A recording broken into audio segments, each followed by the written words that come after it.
How would you like to start talking about this movie?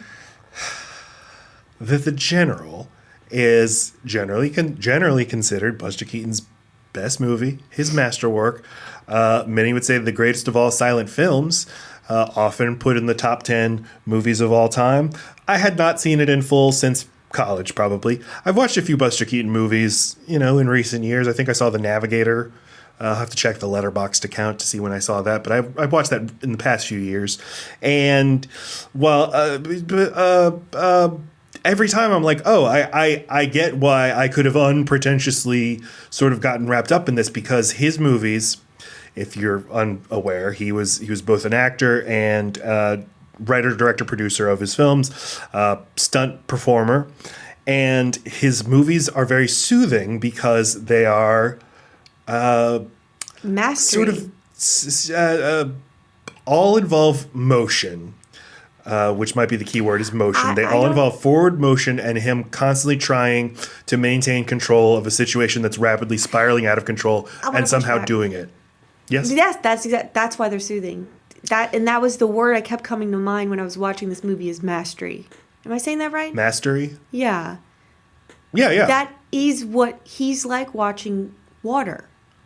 It's effortless, the way that he flows and moves, and he's like at harmony with everything around him because he picks what's around him. Oh, that's nice. Don't be a dick. No, I'm serious. I like that. He is at harmony, and he knows his body. He's got an amazing center of balance. He's fast as shit, but I know the movies are sped up because of us, right? Like a quirk of silent movie is they're all going up like a frame faster. Yeah, they sped it up. The than frame their rates, shit. they sped it up because there were fewer frames per second. Right. So but he's just agile and confident, but he's playing a person who could very well not be confident. But anyway, you continue. It's soothing. He's going to win. It is soothing, and he's going to win. And he's winning small. You know what? Here's this. Sorry. It's not your typical formula for what you expect in a second act or whatever now, because you don't have to reset with these movies. There doesn't have to be some big misunderstanding. The relationship that had been building doesn't have to be like starting to fall apart and then regained again at the end. It's just he progressively reaches his goal throughout the whole movie, but in stages. Mm-hmm. So you don't have that big climatic, oh shit, what will be, is it gonna? No, the whole time you're like, he's doing it. Oh, look, that was tricky, but he's doing it. Yeah, you don't have the point where it's like, the plan's working, the team's coming together. Oh, no, betrayal. Oh, no, the villain's about to win. But guess what? We're going to win, actually. And it was a misunderstanding, and I've learned. And here's my character arc. He's got no arc. That man stays the same the entire time. And so does every other person in the movie. There's zero arc for anyone. And it's kind of like, it doesn't make you have to have any anxiety or anticipation. It's just, this is going to go well. Famously, he was called the Great Stone Face because he never smiled. He was the Billie Eilish of his time.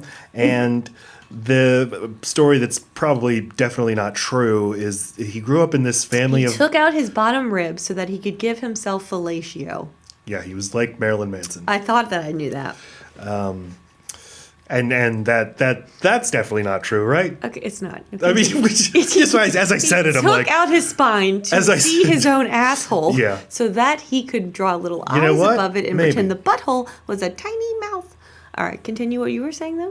The apocryphal story is... So he grew up in a showbiz family, a vaudeville family. His dad was business partners with Harry Houdini. And all their money disappeared. He... was put on the stage like as soon as he was born. He got locked in a costume trunk when he was 2 months old. What? There was all kinds of police were always being called for child abuse, but then he'd be like, "No, I'm fine. See, no bruises or anything. I'm a tiny person. This trunk is huge." So the story goes that they'd shoot him out of cannons and stuff on stage, and the audience but he'd then pop right up and be like, ta-da! And the audience didn't like it. They were like, that's really cruel what they're doing to that child. And so instead, he would get shot out of the cannon, stand up, and look... pissed? Annoyed, yes. Come on, brother. but not overly dramatic, not have a big Right, reaction just to it. Mom, I don't want to come downstairs for dinner right now. Yeah, roll his eyes. And Yeah. people, like, doesn't roll his eyes, but like that sort of attitude. Right, And people thought that was hilarious. That is And you know what? hilarious. It is hilarious. I Fucking don't. hilarious. He's so subtle. He's all at once. Like you just said, vaudeville, and I'm like, yes, that is what he is. But he plays it so palatable. We're watching the movie's on an iPad right now, and it's the scene where the wheels of the train are going, but the train isn't in motion, and he's trying to figure out why, and he jumps out and he just picks up some dirt and throws it on the tracks. But that's a real thing. But I love that. I love that he knows to do that. Well, wait. And of course he would know to do That's that. the But point. I've never seen. That's what I mean by mastery. I've never seen someone make a train look so insignificant and so important at the same time. He makes it look like anyone could operate one, but he also makes it look like he defies gravity and all. No one would be as safe on a train as he is because he doesn't seem to have the ability to get hurt.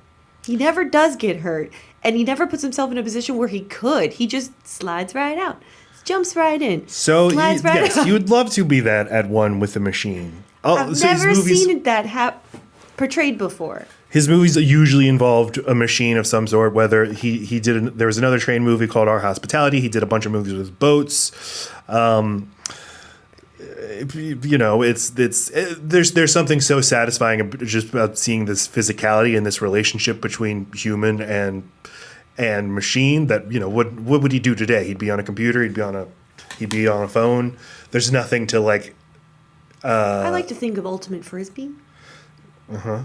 Well, me too. He'd be on an Ultimate I'm often Frisbee. thinking about ultimate frisbee. Anyway, you see, you're not. But there's something so satisfying about seeing somebody so just so a part of their machine.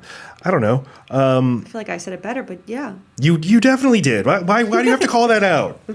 All right. So what is this movie about? Well, in 1860. Yes, Lacey. Okay. So the subject matter of this movie bothered me, but you said in the beginning, like, it's beside the point, and I kept thinking, how could it possibly? And then I realized all of it's beside the point. I was going to say, everyone's a prop in his movies, but no, not everyone but him, but that's not true either. He is too. There are no people in these movies or point or storyline. It's just motion and Okay, but art. why don't you explain what all of that means? You're like, I'm going to. Okay. You piece of crap. That it's all about his ideas of how he can make this train, this machine that can solve all problems, but can be your biggest problem. And he's so nimble. I know I've already said that word. I just feel like since no one has an arc, and you don't know anyone's name really, and you don't spend any one time on any character development, the whole thing becomes the point and not the point at the same time, right? That's why I keep calling it something other than a movie. It's just like it's a piece of I don't know how to say this. It's more like synchronized swimming than it is a movie. There's less plot is a and movie? more, huh? well, movies can be anything. Well, I'm saying that it's not about a plot. It's about the beauty of the motion. Mm-hmm. But that's like. No. I just object to saying that that's not a movie. I mean, that's I'm not saying this sort of isn't a the movie. essence Clearly, of- it's a fucking movie. I'm saying that in the terms I understand it, in the formulaic way that it is now, the way I understand the main pieces of a movie being character, plot, arcs, all the shit I've already said that are absent from this. Mm-hmm. And whatever, you have a knowledge of other silent movies. You start me by showing me the best one, except for I did see Duck Soup. Not silent. Oh, I keep forgetting that. Okay, then it's the other one. The one with There's the a lot- with the little mustache. Yeah, so this is not the first silent movie we covered on the podcast was City Lights. That's What what I do meant. you recall about that movie? He sat on a statue. That's how it opened. Was he homeless? I think he was homeless. Yeah. This is Charlie Chaplin. He's playing his tramp character. He's always homeless, perpetually just wandering around. This isn't the one... No, because that's a talking movie. And I really liked that one, and I can no longer remember. The one My where Man the Godfrey? Forgotten Man. Yeah, I really like that one. That's it. I remember it being more. Doesn't he like work his way into High society. Yeah. Yeah, he befriends a homeless. He befriends a wealthy man who only remembers him when he's drunk. I remember now. But I don't know this. You know, this was more than 2 years ago. But like, do you remember that was your first silent movie you'd ever seen? Like the experience of watching it. Like, do you forget that it's silent? Are you able to just get invested in what's happening? All I really need are the title cards, and that's the part of it I'm not used to. So it's easy for me to see this as something else completely, like a ballet. It sounds really stupid to say out loud, but yeah. No, like the words are beside the point. That's why I sort of wish if I could change the world in one way, it would be that I wish people thought that silent film was more accessible. No, it's not. It's not.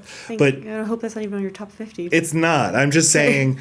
I'm sure your average person who has never seen a silent movie would say, "I would never watch that. That seems so foreign. That seems." But I think it's actually more accessible than a talkie movie from the 30s or the 40s. It had to be. In fact, I think movies from that time that people didn't exactly know how to talk in a way that was clear enough for.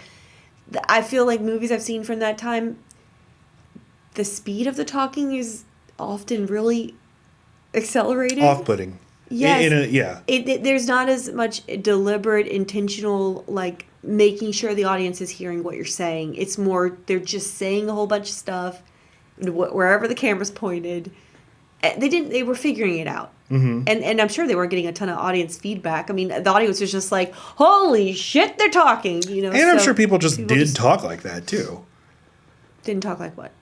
Or they did. They did talk super fast, like, see, I'm gonna kick you in the lemon. What? Right. It's what makes something seem indie. With the mumbling and we're like, well, but like, that's so weird. We don't talk weird like that, but 50 years from now when they show footage of us, we're going to be like, that guy's a chunky boy, or whatever else we say is going to seem fucking weird, and we're going to seem like idiots. Time, Boom. Okay. Mm-hmm. So this is the second silent film that we've covered on the show. Yes. And I kind of wanted to build to this. Because Buster Keaton meant so much to me. But what I never think of this movie as a movie about the American Civil War, but you turn on the movie, it starts playing, you see a Confederate flag. This is set in Georgia in 1861. The score is playing Dixie constantly. Now the score, just to be clear, silent movies didn't have sound, so they don't have soundtracks. The organist or the piano player at the local theater would just play whatever they wanted. And so the production companies that put out the DVDs today put whatever score they want on there. Right. But you immediately said, like, oh, this is some pro-Confederate bullshit, isn't it? I just said weird timing, man. I don't know. What? There was a Confederate flag hoisted at the fucking Capitol. We're going to watch this movie? But you said that it doesn't take a stance. It really doesn't. Only in that he's from a place and wants to go back to that place and be respected because that's where he lives and that's where his lady lives. Yeah. So for that reason, he wanted to enlist in the army, but he wasn't able to because he's too important by being an engineer on a train. But he still needed to prove to her that he had guts and would also enlist. So it was important for him to return to where they live and where he plans to live forever, I assume, as a respected person, if not a military person. Mm-hmm. So if it had been for the Union, he would have done the same thing. Yeah, but exactly. That's that. But just want to say that if it had an ideology, if it was saying like the Confederacy was good and the Union was bad, I disagree with that. I think the Confederacy was terrible, full disclosure. But that doesn't mean that you can't find artistic value in the movie or movies should have something that they're saying, even if you disagree with what they're saying. And again, this brings me back to all of these are props. They might as well be saying blue team's good, red team's bad. I'm going to show my support for the red team, and that's a betrayal to the blue team. Like that, they're so it lacks any specifics of Right. any of the issues, and so there's no one saying, "Oh, I really like to own people." Like they're not. No It's one's true, they're saying not even anything saying- objectionable or any even real stuff that happened. It's just, I live down here. Yay, you live up there. I hope you lose. Yeah. That is as basic as you can get. There's nothing even like in Gone with the Wind where they're like, we in the South are true gentlemen and we have Right. courage and honor. There's no and comparison. no Yankee could beat us. They don't say stuff like that. It's just Nope. like, well, if you don't fight in the war, you're a disgrace to the South. You're a disgrace to blue team. To Team Blue, exactly. Because you're a male and you play in the sports. The females, But- they want you to play in the sports. Okay, this was just on Wikipedia, and after the sentence, it said citation needed. So this was based on a real event. The Great Locomotive Chase was a memoir written by the conductor that Buster Keaton is playing. Okay. Except that the guy who wrote that was a Union soldier, and this was told from the point of view of the Union side, and his portrayal of the Union were the good guys, and the Confederates were the bad guys. And Buster Keaton, according to the uncited Wikipedia claim, said that he didn't think American audiences could accept Confederates as bad guys, so he switched them. Oh. Now Where was he from? he's from New York? everywhere. He was not a Southerner, but he was born on the road. So he was a But yeah, he lovable would tramp. have. But he would have identified as like a New Yorker or a Los Angelino or something. Well, I mean, I wish I had an answer. He's for a that. theater kid, so I think he's other. But yeah. Yeah, but I would say that in the 20s, I mean, all the way up till fucking 5 years ago, even people who didn't live in the South just assumed that like the Confederates, they're all right. They were just the red team. Not even that. Like Tony Horwitz's book Confederates in the Attic like explored this culture, the subculture wanna read of that. Civil War reenactments, of people who are obsessed with the Civil War, and everybody, regardless of where they're from, identifies with the Confederate soldiers. That they think like that's it's something about the doomed cause, that this side was doomed to lose. Oh, but they fought with such class and honor. And Robert E. Lee, such a gentleman with his sword. And He opens doors with it for ladies. He it- opens car doors with the sword because he's a gentleman. he's a with the gentleman. sword. With Yes. What do Forget it. you Just want him to do? yeah, fucking continue. Shut up. That's the weird thing is nobody's ever, when people dress up in Civil War costumes for Halloween, it's never the Union blue. It's always the Confederate gray, regardless of where you're from or whether you think slavery is good or that you're fucking Hank Williams Jr. and think that we'd all treat each other better if the South would have won. So I don't question that I bet that is something that he thought. That one, it just seems provocative to make a movie, where people are still going to be alive who lived I through the just Civil got War. it. What? It's just it's so simple. It's just don't punch down, and the Confederacy is who lost. So it's not about. It's like don't. Add insult Don't to pile on. injury. Yeah. They're still a part of this country, and we want them to be comfortable, and we just kick their ass. So that makes complete sense. It's just like it's not about they're okay. It's like be gentle with those guys. Well, yes. They're That's the fucked. generous reading. Oh shit, I'm wrong. No, I think there's part of that, but I think that there was in schools until recently, history was taught in a sort of pro-Confederate way. It's like slavery is bad, but like they weren't really fighting for that; they were fighting for states' rights, yeah. of course. And boy, couldn't we have just compromised and kept slavery and then not had to shoot them all and kill them? And then, of course, what the radical Republicans What did in school did Reconstruction you was go so to? bad. That was Did you- taught in your school. Couldn't I you just guarantee kept- that was taught in your school too. That couldn't people are we have still just saying something like that. kept John Kelly said a few years ago, slavery? if we had been better at compromise, we could have avoided the Civil War. And What that little means slaves? is we should have just kept slavery and like made a deal about it, and then we wouldn't have had to go to war. Or are we giving them a bunch of money to make up for the fact that they'd have to learn how to do their own damn work? I mean, okay, I'm sorry, I'm a really good statesman. yeah. Or woman. That attitude is everywhere. I guarantee that what I'm you not were saying taught you're about. wrong. At least about Reconstruction and what was taught Oh, for until sure. recently was like, maybe it's good that slavery ended, but the Union Army did really bad things, really mean things to the South after the war ended. Right. And that was everyone. That's what everyone was brought up on. There are good people on both sides. Yeah, I get it. And, Birth of a Nation was the biggest movie ever. Gone with the Wind. There was this propaganda everywhere that the Union was the mean side. Okay, sorry. The General Talk is too a much fine about this. fucking movie. Jesus Christ. I'm not getting a little defensive. I just like the Union. That's all. Revolution. So this is a movie set in 1861. Marietta, Georgia. Buster Keaton plays Johnny Gray. Johnny is, of course, the generic name for a Confederate soldier, Johnny Reb, and gray is the color they wore. So Johnny Gray. Oh. And he loves two things in life. He loves Miss Annabelle I don't know that Lee. she has a name. She's lady. She's Miss Annabelle Lee, and he loves his locomotive, the General. And His engine. he calls on her, and he brings her. Okay, you laughed like throughout the whole movie. Yeah. Right? This is a very funny movie. Again, I don't the think first part. I don't think it's worthwhile to even explain the plot. I don't think it matters. Individual parts are what. I guess you're right, I mean, but I think my favorite part of the movie is when he goes to her house and gives her a present, and it's a photograph of him standing in front of his engine, and he looks like a fucking corpse. He has quite a staring face. blankly down.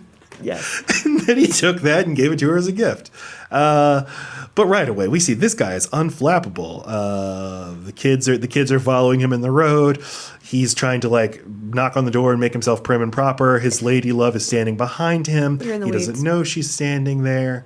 When he discovers she's standing there, rather than doing a pratfall, he's just like, okay, there she is. Right. Well, yes, we go. Right. I guess I just shot out of a cannon. I'm annoyed, but whatever. But this guy, this is who I would be if I could be my best self. I'd like to be unflappable. Yeah, charming. I do always kind of feel lost in thought, not in a smart way, but in I'm just distracted and thinking about whatever Can I'm I give an thinking example? about. Yes. If you want to talk to Matt, you have to warn him that you will be talking to him in a moment. You have to get his attention. I think that would be a great rule for humanity. All right, but that is just an example of how, yes, you are lost somewhere often where at mid-sentence you're like, what? Yes, You were talking to me? Because Lacey likes to talk from the other room. Oh my God. It's here we go. I feel I have an underrated pet peeve, which is talking when people talk to each other in different rooms. I don't think anyone should do that. I think it's rude. And Lacey will often just start talking at me. This is not what I'm talking to me without about. first saying my name or trying to get my attention. Not what I'm talking about. Okay, what are you talking about? Obviously, if I were talking to you from another room, I would understand you didn't hear me. In fact, I'm surprised when you do at this point. I am clearly talking about when I'm right there beside you and I'm talking to you and you look at me like I don't even live here. You're just like, oh, who let you in? You wanted to speak to me? Let me go get my upstairs man. Well, that seems really mean if I'm really doing that, and I apologize. Well, and you're kind of a meanie. It's like you have dyslexia, and I feel like I have dyslexia of hearing sometimes. That's just called hearing loss.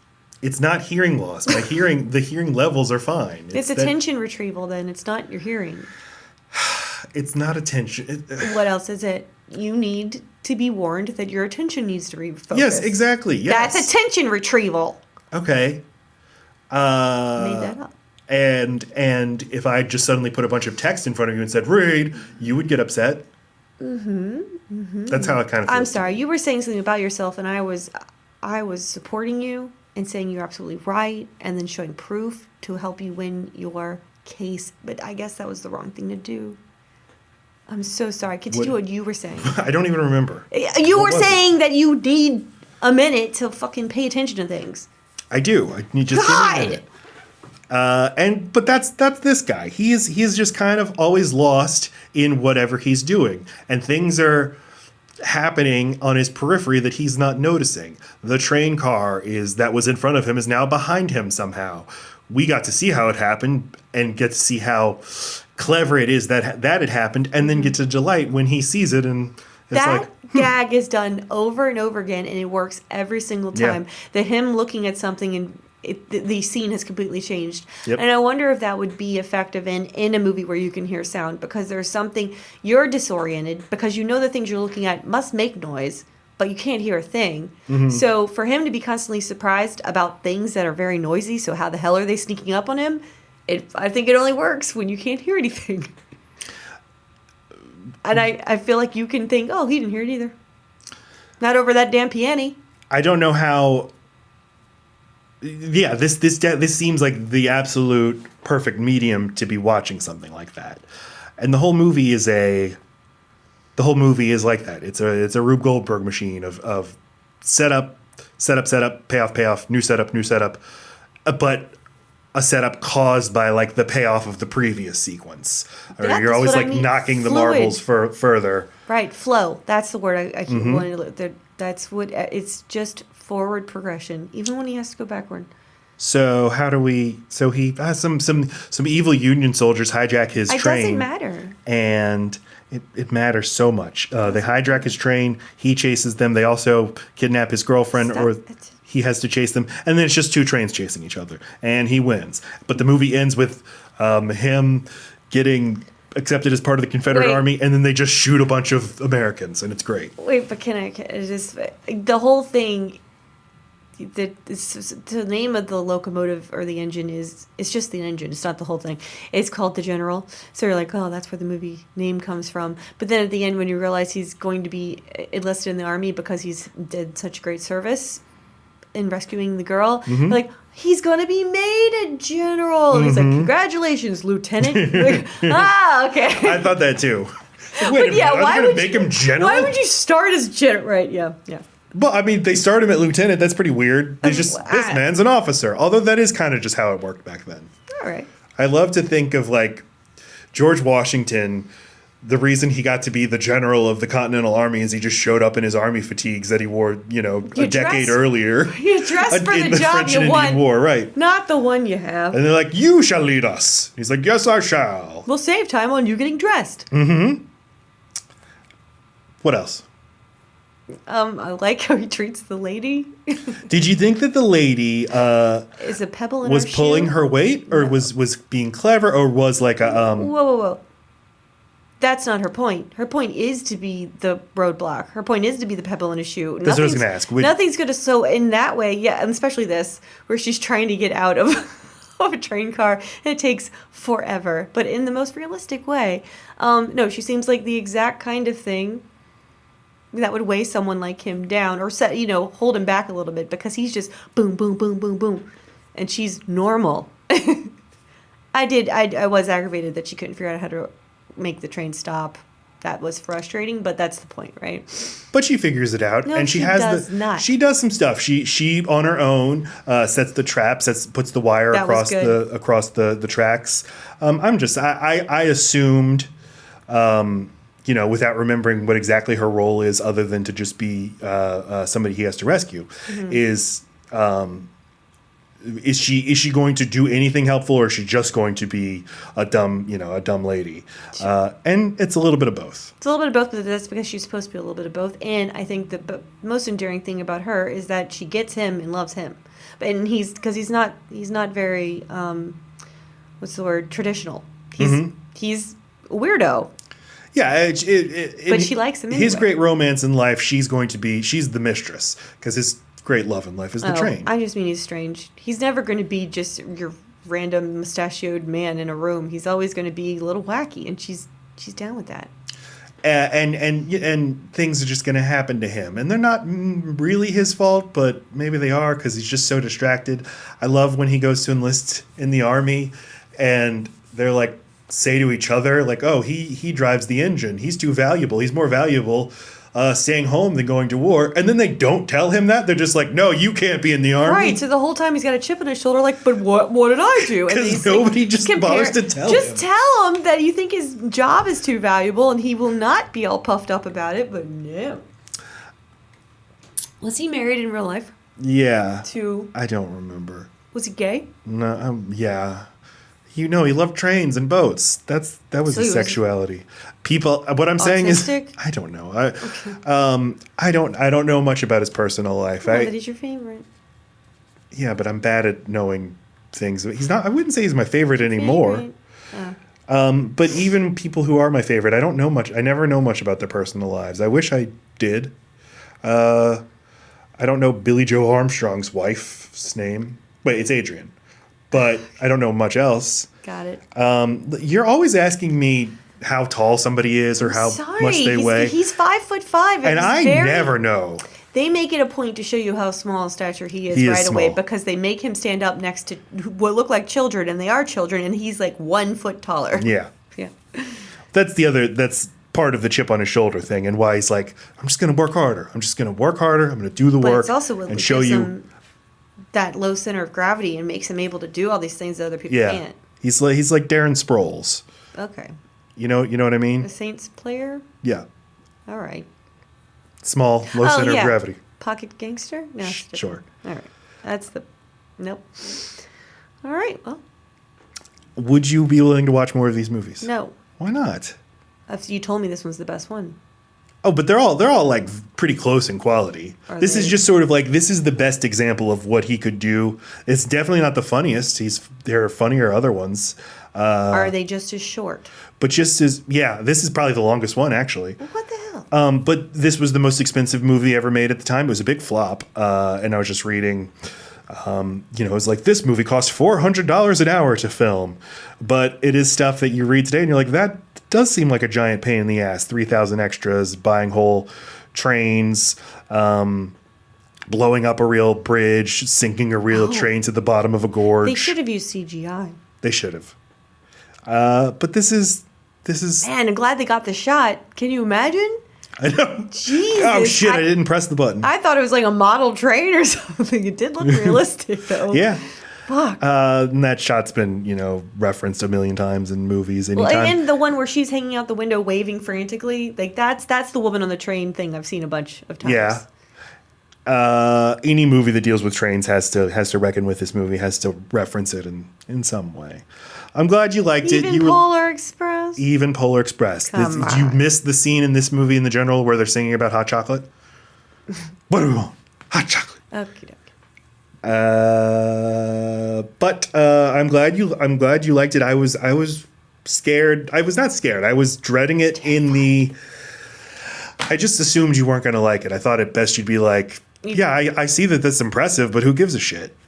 Because I've like shown you clips of Buster Keaton and I'm like, look, that's really him. He's really running across the train, or that side of the building really did fall on him. Yeah. And your attitude is like, yeah, okay, cool. No, it's not. I don't remember you showing me any of that shit, and I would never be like, yeah, that's cool. What other wife are you Maybe doing I'm this making with? you sound more dismissive, but you definitely said, yes, I get that is impressive. When did you show me these things? April 4th. I don't have a date for you, but I've definitely done this. Do you have a year, you smug bitch? 2017.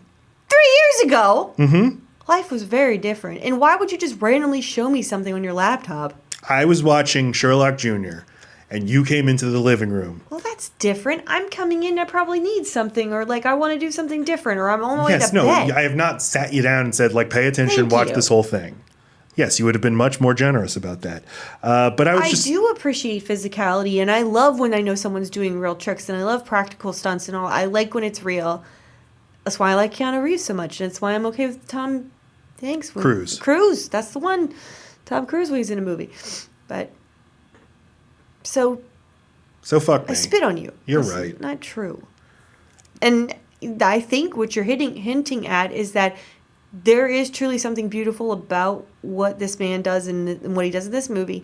So if I had decided to be dismissive about it, you would probably have a twinge of, I don't know if she knows what's good. Like I don't know if my wife can be objective enough and be okay with something outside of her comfort zone enough to see something for what it is because of a like pre-existing.